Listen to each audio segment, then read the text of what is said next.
তাহলে কি এবার ডিন অ্যামব্রোসি ডাব্লিউডাব্লিউইতে আসতে পারে? নাইট অফ চ্যাম্পিয়ন পেয়ার ভিউতে গুন্থারের অপোনেন্ট কে হতে পারে? দেখা যেতে পারে কি রোমান রেন্সকে ডাব্লিউডাব্লিউই ছেড়ে দিতে? আজকের এই ভিডিওটিতে সমস্ত কিছু নিয়েই আলোচনা করব। তো সর্বপ্রথম আলোচনা করব গুন্থারকে নিয়ে। তো এবার গুন্থারতে মোটো খুশি নয় যে তার এবার স্যাটারডে নাইট মেইন ইভেন্টে সে লাইভ শোতে তার অপোনেন্ট হবে গোল্ডবার্গ। বর্তমানে অনেক দর্শকরাই বর্তমানে ডাব্লিউডাব্লিউইকে ক্রিটিসাইজ করছে, তার কারণ হচ্ছে যে গুন্থার তার একটি ম্যাচ রেসেল করার জন্য গুন্থারের সাথে জেউসোকে হারিয়ে গুন্থারকে চ্যাম্পিয়ন বানানো হয়েছে, যার কারণে এই বিষয়টা নিয়ে মোটো খুশি নয় ডাব্লিউডাব্লিউইর উপরে। এমনকি গুন্থার এও বলেছে যে তিনি এবার 3 মিনিটেই গুন্থারকে একেবারে ডিস্ট্রয় করে দিবে রিংয়ের মধ্যে। এখন দেখার বিষয় ডাব্লিউডাব্লিউই আসলে এদের ম্যাচটি কীভাবে অনুষ্ঠিত করে এবং ডাব্লিউডাব্লিউইর দর্শকরা এই ম্যাচটির মধ্যে ইন্টারেস্টিং দেখায়নি তা দেখার বিষয়। এখন কথা হচ্ছে যে যেহেতু এবার স্যাটারডে নাইট মেইন ইভেন্টে গুন্থারের অপোনেন্ট দেখা যাবে গোল্ডবার্গকে, তাহলে এবার নাইট অফ চ্যাম্পিয়ন পেয়ার ভিউতে গুন্থারের অপোনেন্ট কে হবে? বর্তমানে আপনাদের কিছুটা কয়েকদিন আগে একটি বিষয় জানিয়েছিলাম যে এবার নাইট অফ চ্যাম্পিয়ন পেয়ার ভিউতে গুন্থারের অপোনেন্ট হতে পারে এলিজার ড্রাগন। বর্তমানে অনেকটাই সম্ভাবনা রয়েছে যে এবার এলিজার ড্রাগন তিনি খুব শীঘ্রই ডাব্লিউডাব্লিউইতে আসতে চলেছেন। তিনি এসে গুন্থারকে চ্যালেঞ্জ করতে পারে ওয়ার্ল্ড হেভিওয়েট চ্যাম্পিয়নশিপের জন্য এবং গুন্থারের অপোনেন্ট দেখা যেতে পারে নাইট অফ চ্যাম্পিয়ন পেয়ার ভিউতে এলিজার ড্রাগনকে, যার সম্ভাবনা অনেকটাই রয়েছে। কারণ বর্তমানে তেমন কোনো রেসলার দেখা যাচ্ছে না যা কিনা ফেস করতে পারে গুন্থারকে ওয়ার্ল্ড হেভিওয়েট চ্যাম্পিয়নশিপের জন্য নাইট অফ চ্যাম্পিয়ন পেয়ার ভিউতে, যার সম্ভাবনা অনেকটাই রয়েছে যে এলিজার ড্রাগনই ফেস করতে পারে নাইট অফ চ্যাম্পিয়ন পেয়ার ভিউতে গুন্থারকে। তো এই বিষয়ে আপনাদের কী মনে হয় অবশ্যই কমেন্ট করে জানিয়ে দিবেন। এবার আলোচনা করা যাক এই যে স্টাইলকে নিয়ে। তো এবার অনেক সোর্সের পক্ষ থেকে জানা যাচ্ছে যে এবার ডাব্লিউডাব্লিউ হয়তো এই যে স্টাইলকে নিয়ে ভাবছে, যার কারণে এবারে হয়তো ডাব্লিউডাব্লিউ এই যে স্টাইলকে নিউ ইন্টারকন্টিনেন্টাল চ্যাম্পিয়ন বানাতে পারে এবার নাইট অফ চ্যাম্পিয়ন পেয়ার ভিউতে। আপনারা যেমনটা জানেন যে এবার মানি নাইট রয়ে এজ স্টাইল এবং ডমিনিক স্টুডিওর একটি সিঙ্গেল ম্যাচ কনফার্ম হয়েছে ইন্টারকন্টিনেন্টাল চ্যাম্পিয়নশিপের জন্য এবার নাইট অফ চ্যাম্পিয়ন পেয়ার ভিউতে, যার কারণে সে জায়গায় এজ স্টাইল তিনি ডমিনিক স্টুডিওকে হারিয়ে তিনিও ইন্টারকন্টিনেন্টাল চ্যাম্পিয়ন হতে পারে।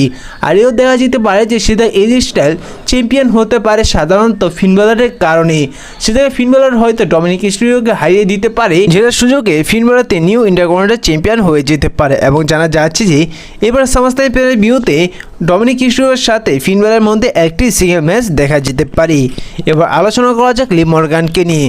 তো আপনারা যেমন দেখলেন যে কালকের মানি নাইট রয়ে লিভ মর্গান তিনি ভয়ঙ্করভাবে ইনজুরির শিকার হয়েছেন এবং এই ইনজুরিটি জানা যাচ্ছে যে তার রিকভার করে নিতে প্রায় 16 সপ্তাহের মতন লাগবে। বলা যায় যে প্রায় লম্বা সময় এবার লিভ মর্গানকে দেখা যাবে না। এখন আরেকটি বিষয় হচ্ছে যে যেহেতু বর্তমানে লিভ মর্গান তিনি ট্যাগ টিম চ্যাম্পিয়ন রয়েছে ওমেন্সে, তাহলে তার এই ট্যাগ টিম টাইটেলটি কী করবে? তিনি কি রিলিংকুইশ করে দিবে ট্যাগ টিম টাইটেলটি, নাকি অন্য কোনো নতুন পার্টনার দেখা যাবে?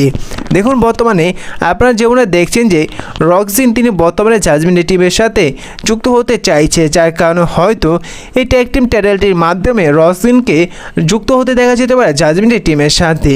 দেখা যেতে পারে যে লিভ মর্গানের সে টাইটেলে রক্সিন তিনি ক্যারি করতে পারে র্যাকেলের সাথে এবং র্যাকেলের সাথে মিলেই তার ট্যাগ টিম টাইটেলটি ডিপেন্ড করতে পারে। আর আরেকটি বিষয় জানিয়ে দেয় যে এরা হয়তো অ্যাভলিউশন পেয়ার ভিউটি যে একটি ডাব্লিউডাব্লিউ খুব শীঘ্রই করতে যাচ্ছে, সে জায়গায় তাদের টাইটেলটি হেরে যেতে পারে রক্সিন এবং র্যাকেল। তারা যদি ট্যাগ টিম টাইটেলটি একসাথে বহন করে লিভ মর্গানের অনুপস্থিতি। তো আপনাদের কী মনে হয় এভাবে কি রক্সিনকে দেখা যেতে পারে জাজমেন্ট টিমে যুক্ত হতে এবং লিভ মর্গানের সেই ট্যাগ টিম টাইটেলটি রক্সিন ক্যারি করতে? অবশ্যই কমেন্ট করে জানিয়ে দিবেন। এবার আলোচনা করা যাক আসকাকে নিয়ে।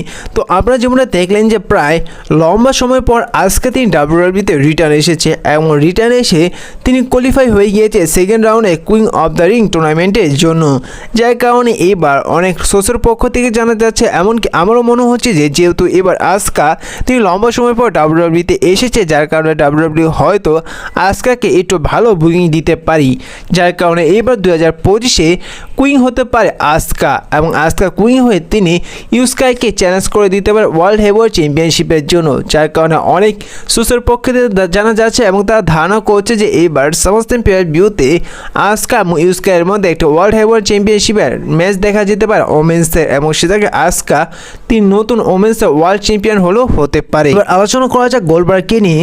তো সামনে যে লাইভ ইভেন্ট শোটি হতে যাচ্ছে স্যাটারডে মেইন ইভেন্ট, সেটাকে অফিসিয়াল পোস্টারে গোল্ডবার্গকে ডাব্লিউডাব্লিউ রেখেছি।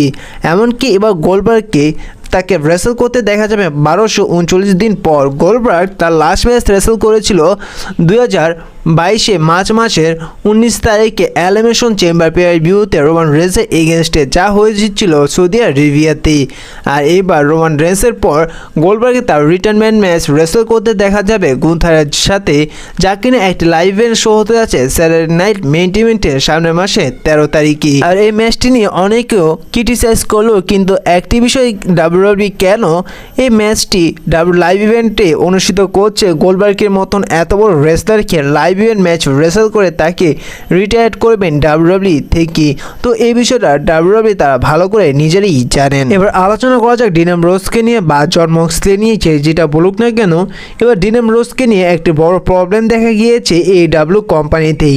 ডিন অ্যামব্রোস তিনি AEW কোম্পানির ব্যাক স্টেজে একজনের সাথে রিয়েল ফাইট করে নিয়েছেন, যার কারণে সে ডিন অ্যামব্রোসের এগেনস্টে এবং AEW কোম্পানির এগেনস্টে তিনি কেস করেছেন, এবং সেই কেসটির কারণে ডিন অ্যামব্রোসেরও অনেক প্রবলেম হচ্ছে AEW কোম্পানির, যার কারণে অনেকে ধারণা করছে যে AEW কোম্পানি তাদের এই সমস্যার থেকে বাঁচানোর জন্য ডিন অ্যামব্রোসকে তাদের কোম্পানি থেকে ফায়ার করে দিতে পারে বা বের করে দিতে পারে। এমনকি অনেকে বলছে যে ডিন অ্যামব্রোস তিনি আবার ডাব্লিউডাব্লিউতে আসতে চাইছে বলে তিনি CM পাঙ্কের মতন কর্মকাণ্ড করছে, যাতে করে তাকে AEW কোম্পানি থেকে ফায়ার করে দেয় এবং তিনি আবার ডাব্লিউডাব্লিউতে আসতে পারে। তো এই সম্পর্কে আমি বলি যে ডিন অ্যামব্রোস তিনি কখনোই এমন সমস্ত কিছু করেনি।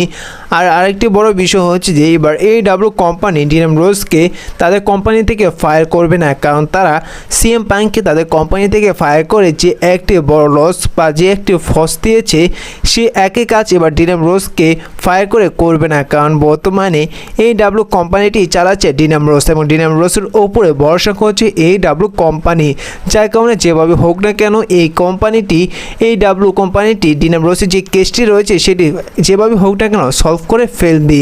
আর AEW কোম্পানিতে ডিন অ্যামব্রোস থেকে যাবে, আর ডাব্লিউডাব্লিউ কোম্পানিতে আসতে নাও দেখা যেতে পারে ডিন অ্যামব্রোসকে ইন ফিউচারে। এবার আলোচনা করা যাক যে উসোকে নিয়ে, স্যামি জিনকে নিয়ে, রেন্ডি অর্টনকে নিয়ে, এমনকি কোডি রোডসকে নিয়ে। এই চারটি রেসলার তারা একসময় অর্গে ম্যাচে একত্র হয়ে ম্যাচ রেসেল করেছিল, একত্র ট্যাগ টিম হয়ে কাজ করেছিল, আর এরা এখন একে অপরকে ফাইট করবে। যেমন স্যামি জিন রেন্ডি অর্টনের সাথে ফেস করবেন, এমন কোডি রোডস ফেস করবেন কোডি রোডসকে কিং অফ দ্য রিং টুর্নামেন্টের ম্যাচটির মধ্যে। বলা যায় যে এরা একত্র হয়ে একসময় কাজ করেছিল, এরা এখন একে অপরের এগেনস্টে ফাইট করবে কিং হওয়ার জন্য। এবার আলোচনা করা যাক ওটিসি রোমান রেন্সকে নিয়ে। তো ওটিসি রোমান রেন্স কি ডাব্লিউডাব্লিউ থেকে একেবারে রিটায়ার্ড হয়ে যেতে পারে? ডাব্লিউডাব্লিউ কি আর ওটিসি রোমান রেন্সের সাথে নতুন কন্ট্রাক্ট সাইন নাও করতে পারে? তো বর্তমানে কিছু রিপোর্ট থেকে জানা যাচ্ছে যে এবার ডাব্লিউডাব্লিউ কোম্পানি এবং টিকো কোম্পানি তারা মনে করছে যে এখন যেহেতু রোমান রেন্স ডাব্লিউডাব্লিউতে নেই, তো একই শো তাদের ভালোভাবে চলছে এবং অনেক বড় বড় পেয়ার ভিউ তারা সুন্দর মতনই চালাচ্ছে, যার কারণে তারা মনে করছে যে এখন আর তাদের রোমান রেন্সের প্রয়োজন নেই। যার কারণে এবার রোমান রেন্সের যে স্যালারি রয়েছে সে জায়গা থেকে তারা কাটসিট করতে চায় এবং রোমান রেন্সের স্যালারি অর্ধেক করতে চাইছে, যার কারণে বর্তমানে রোমান রেন্সকে এখন ডাব্লিউডাব্লিউতে আসতে দেখা যাচ্ছে না এবং রোমান রেন্সকে টিকো কোম্পানি এবং ডাব্লিউডাব্লিউ কোম্পানি তাদের নিয়ে আসছে না রোমান রেন্সকে তাদের এই শোগুলোর মধ্যেই। যার কারণে আপনারা যেমনটা জানেন যে রোমান রেন্সের কন্ট্রাক্টটি রেসলম্যানিয়া 42 একেবারে শেষ হয়ে যাবে, সে সময় হয়তো রোমান রেন্সকে নতুন কন্ট্রাক্ট অফার করতে পারে অল্প স্যালারিতে, সে জায়গায় রোমান রেন্স তিনি সেই কন্ট্রাক্টটি সাইন নাও করতে পারে। এমনকি যদি রোমান রেন্স বেশি টাকা চার্জ করে তার কারণে ডাব্লিউডাব্লিউ হয়তো রোমান রেন্সের সাথে নতুন কন্ট্রাক্ট সাইন নাও করতে পারে, যার কারণে রোমান রেন্সকে এর লাস্ট কন্ট্রাক্ট দেখা যেতে পারে ডাব্লিউডাব্লিউতে এবং তাকে লাস্ট ম্যাচ রেসেল করতে দেখা যেতে পারে রেসলম্যানিয়া 42। এরপর থেকে রোমান রেন্সকে হয়তো ডাব্লিউডাব্লিউতে আর নাও দেখা যেতে পারে, হয়তো অন্য কোনো রেসিং কোম্পানিতে দেখা যেতে পারে যদি তারা মোটা অঙ্কের টাকা অফার করে, আর নয়তো একেবারের জন্য রোমান রেন্সকে চলে যেতে দেখা যেতে পারে হলিউডে। তো এই বিষয়ে আপনাদের কি মনে হয় পার্সোনালি ভাবে অবশ্যই আপনারা কমেন্ট করে জানাবেন। এবার আলোচনা করা যাক মানডে নাইট রটিকে নিয়ে। তো আপনারা আগের মানডে নাইট রয়ের ছবিটি দেখুন এবং দেখুন বর্তমানে মানডে নাইট রয়ের ছবিটি। বর্তমানে ডাব্লিউডাব্লিউ তাদের শোগুলো এবং এসলাইনটি একেবারে বাজে করে ফেলেছে যে দিন দিন মানডে নাইট রয়ের দর্শক কমে যাচ্ছে এবং আগের এসলাইন এত ভালো ছিল যে এত ইন্টারেস্টিং ছিল যে এবং অন্য অন্য রেসলারগুলোকে দেখা যেত এবং অনেক ইন্টারেস্টিং ফাইট দেখা যেত, যার কারণে সে সময় প্রচুর দর্শক হতো। আর এখন বর্তমানে একেবারে ডাব্লিউডাব্লিউ তাদের এসলাইন শেষ করে দিয়েছে দিন দিন, যার কারণে সমস্ত দর্শক কমে যাচ্ছে। তো বর্তমানে এই ছবিটি দেখেই আপনাদের অনেকটা ধারণা হয়ে যাবে। তো এই ভিডিওটা এ পর্যন্তই ছিল, দেখা হচ্ছে পরবর্তী ভিডিওতে নতুন কোনো আপডেট নিয়ে। ভিডিওটি ভালো লাগলে অবশ্যই লাইক করে দিতে পারেন, ছোট রেসিং চ্যানেল নতুন না দেখলে চ্যানেলটি সাবস্ক্রাইব করে দিতে পারেন। তো দেখা হচ্ছে পরবর্তী নতুন কোনো ভিডিওতে কোনো আপডেট নিয়ে ভুল হয়ে থাকলে অবশ্যই কমেন্ট করে জানিয়ে দিবেন, কারণ মানুষ মাত্রই ভুল হয়।